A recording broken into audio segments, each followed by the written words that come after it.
trained as a modeler, as a computational modeler. But that's when I joined a private university in Bangalore in 2011, when I was coming back from the US. I was placed in the computer science department. So I'm my bachelor's and master's are in computer and computational sciences, but my PhD is in applied mathematics. So there were some years when I was not doing serious computer science stuff. But then when I was placed there, I had to teach courses in computer science, right? And then in 2013, I first took a very classic textbook on pattern recognition. At that time, that terminology machine learning was not very popular. At least in India, not many people have heard of it. So people were doing pattern recognition, image processing, things like that. Those were more familiar terms. So I picked up that book. I taught out of that book. And that's how it kindled my interest. Very interestingly, that book was co-authored by statisticians and electrical engineers. Right? And if you see the early breakthrough in pattern recognition machine learning, most of those breakthroughs are done by electrical engineers and statisticians. Anyway, that's besides the point. And then I started dabbing into the theoretical aspects of machine learning. So I wanted, because of my training, I thought that I could probably focus more on how methods are developed for efficient inferencing, how algorithms are designed, and the complexity of those algorithms, both over small data and big data.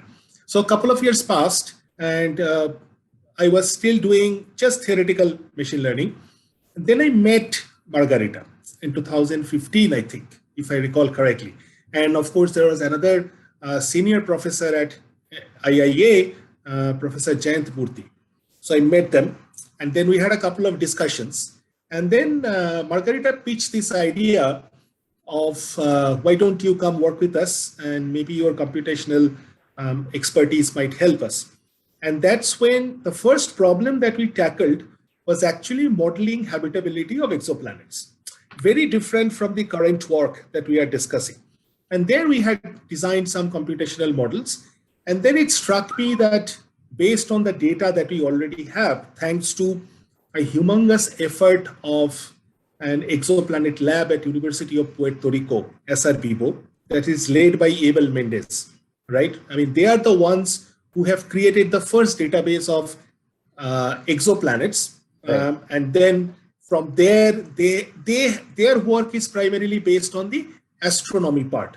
So examining different physical parameters, right? And they have a catalog. In that catalog, they have an optimistic list of exoplanets.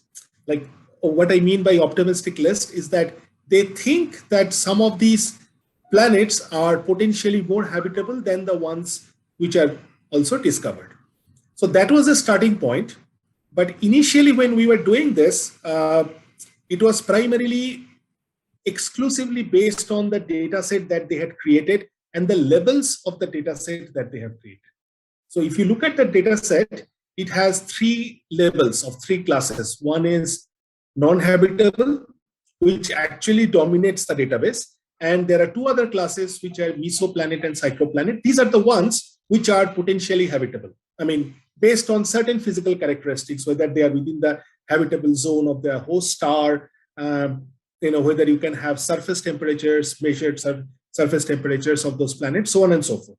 Okay. And so we started developing those methods. And to be honest with you, the early work received some criticism. And these criticisms were valid primarily for the reason that our inferences were based primarily on a very few parameters of those planets, namely the temperature, the flux, and other things, right? And people who work on the modeling side, and that's what we started. In fact, even before we proposed our habitability model, there is a scoring mechanism by the team of researchers led by Abel Mendez, which was known as ESI, Earth Similarity Index. What it means is that since Earth is the only known habitable planet, because we all live in it, right? Okay, its habitability score should be high, and when you try to come up with a quantitative model, you should determine the same score for all other planets. So that was their model. So we improved upon that model, and then we started doing this classification. But all that while, till 2018, till the end of 2018, I did not realize that the problem is better handled if we do not use the labels that are already in the database. Okay, because those labels are actually created based on surface temperature only. Right. And since you cannot measure surface temperatures of many planets, that's not a very good idea. Right. So your inferences will be biased. So that's where we started thinking about this direction, but not right away. Let me be honest with you. What happened was simultaneously, because since my primary, by that time I was, invested heavily in machine learning research. I had another PhD student who is a co-author of this paper, Jyotirmoy Sarkar, whose PhD topic was based on detecting faults and anomalies in large-scale industrial systems. Now, this is a completely different topic from the the current theme of the paper, right? But while doing that particular work, and we had some industrial data, real-time industrial data, and unfortunately, because of the IPR thing, I cannot mention the source, but the industrial data was not labeled. So it was not labeled. And so these kind of inferences in the language of machine learning is known as unsupervised learning. Because you infer not based on training your data points with labels, but you infer based on certain similarities between instances that exist in certain classes, right? So Jyotirmoy, I asked Jyotirmoy to develop a method based on an evolutionary algorithm that I wrote a couple of years back, but never used it anywhere. So all these components slowly came together. And then the idea struck upon us that, see, since Earth is the only habitable planet, and according to the astrophysicists, there are only a very few planets which could be potentially habitable from a large pool of discovered exoplanets, which means that the concept of habitability can be made equivalent to anomalies, detecting anomalies. So that's how the hypothesis came about, right? It was in the middle of 2019. But then my other collaborator, Professor Shantanu Sarkar, who is now a senior scientist at ABB Corporate Research, he was not convinced. So it took some time to convince him. And then we redesigned the algorithm and we proposed the hypothesis that, look, if we are able to detect anomalies in that existing habitable database, then that means that we will be able to detect potentially habitable exoplanets. And that turned out to be true. According to the method that we developed, there are a few exoplanets that turned out to be potentially habitable. And that is a subset of the optimistic set of exoplanets that was proposed by other physicists. So it's not entirely the same set. The kind of set that was discovered by us is not, it's like there is no one-to-one mapping between our set of potentially habitable exoplanets and the set that already exists, but it is definitely a subset. So that's the story. That's the whole story of how this came about. I mean, without getting into the technical details.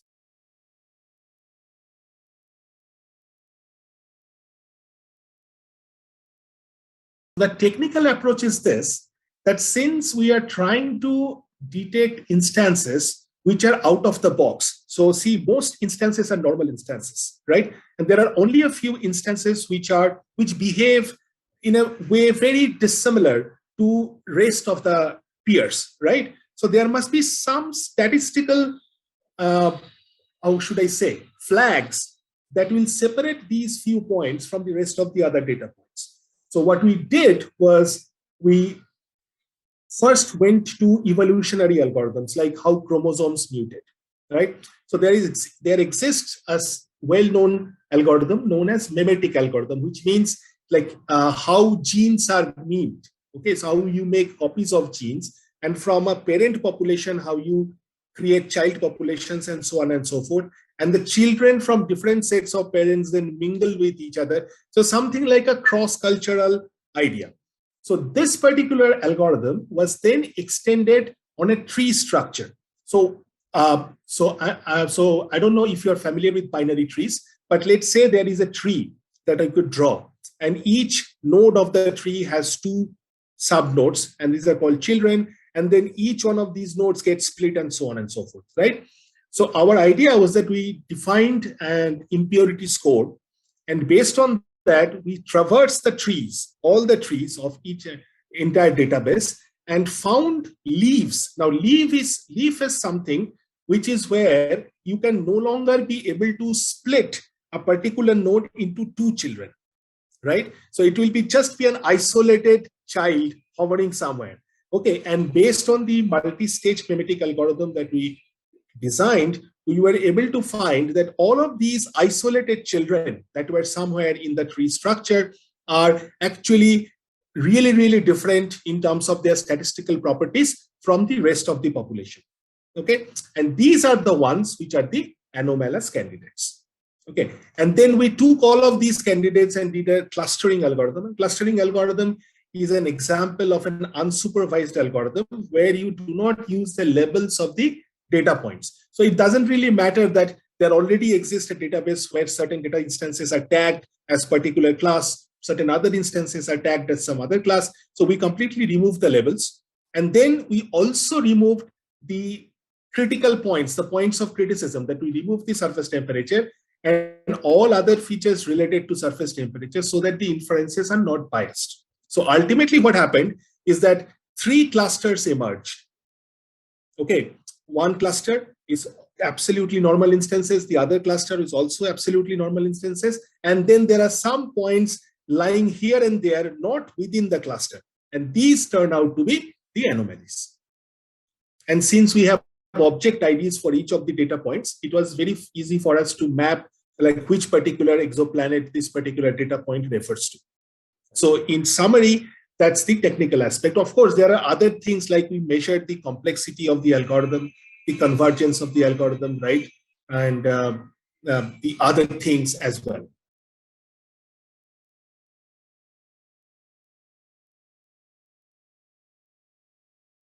I mean, the time complexity or whether it is faster than other methods depends on the latent clustering algorithm that you use. Mm-hmm. If you use a clustering algorithm that already exists, like there are some standard clustering algorithms like k-means and k-medoids, then the complexity of your algorithm will be partially dependent on the complexity of the latent clustering algorithm. But here also, we developed our own clustering algorithm and we empirically verified not only on this particular dataset, but bunch of other industrial system datasets as well, that in general, what we see is that this particular method converges faster than the existing methods of anomaly detection. And I should mention that there are a bunch of deep learning based anomaly detection methods that exist as well. In fact, there are plenty of such. The number of methods have become so huge that it becomes difficult for any researcher to compare one method with all the existing methods. So what we do is we pick the state of the art. So we compared our method with the existing state of the art, and we showed that the convergence and the accuracy of prediction are either matching or outperforming the existing state of the art. That's how the paper got through. Otherwise, it will not get through a journal like MNRAS, you know.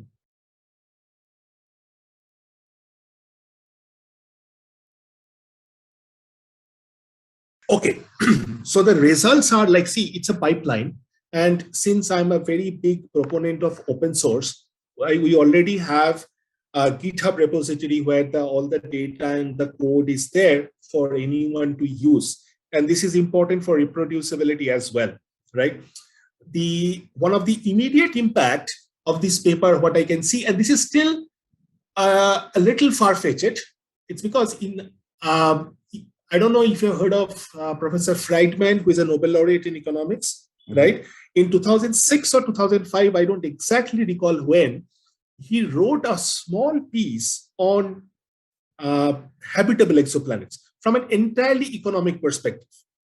the foresight of the gentleman is something amazing, because around that time, at least I am not aware whether the research around finding habitable planets, or whether certain planets can be habitable like Mars or not, were not so popular. NASA was actually beginning its explorations, and they were in the middle of it, right? But he thought of something. I mean, his thought was entirely based on Mars. Okay, so he did not propose any model.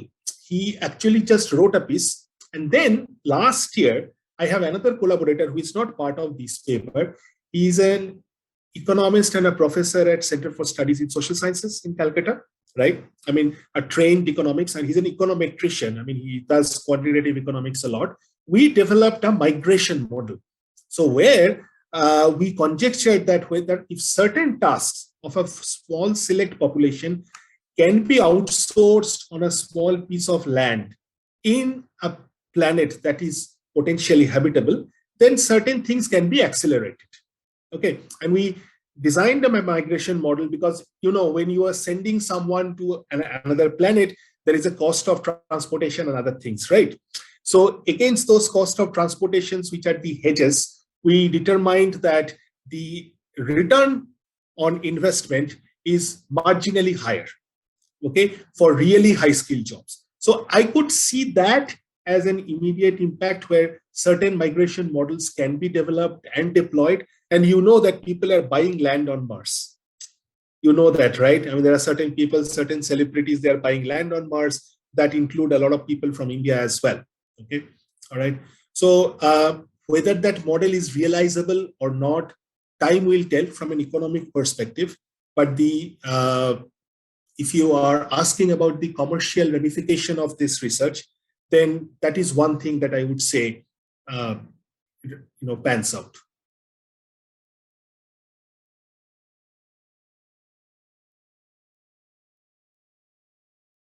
In any area of science research, right? I mean, we are probably a few paces behind the US and the Western Europe, right? But I would say, in terms of using AI in astronomy, there are quite a few people in India who have been actively working on this for some time. Like, a few names come to my mind, like Professor Ajit Kembhabi at IUCA, Inter-University Center for Astronomy and Astrophysics. In fact, that's one institute in Pune where a lot of people, including the current director, are heavily invested in applying AI-based inferences on astronomical data, right? I mean, particularly image processing, like galaxy images. You must be familiar with that discovery 1.5 years back by Katie Bowman, who was at MIT, who first was able to give an impression of how a black hole would look like, right? That's pure AI. That's a really powerful AI. So yes, certain things at this point of time, I would say that the commercial realization might not be that great, but then there are people like billionaires who are investing heavily in this research along with NASA. In terms of the effort from the Indian space agencies like ISRO, right? I am not sure how invested they are, but I think it's a matter of time. It's just a matter of time, because I am not the only one. I mean, I must gratefully acknowledge all my peers who have shown directions in this particular area many years before me, right? And so it's a process, that, right? I mean, and so there are several people in Indian Institute of Astrophysics and Indian Institute of Science as well who are also doing research in the similar area. And that India is part of the Square Kilometer Array mission, and it's a huge, huge project. And there is tremendous scope of artificial intelligence and machine learning with that. And a lot of Indian institutions, including BITS Pilani, are part of this. Right. Even in BITS Pilani, there are a few people, both in Pilani campus and Goa campus, who do work in applying artificial intelligence in astronomical inferences. So overall, if you want to know a summary of the general picture that emerges, I would say I'm pretty optimistic.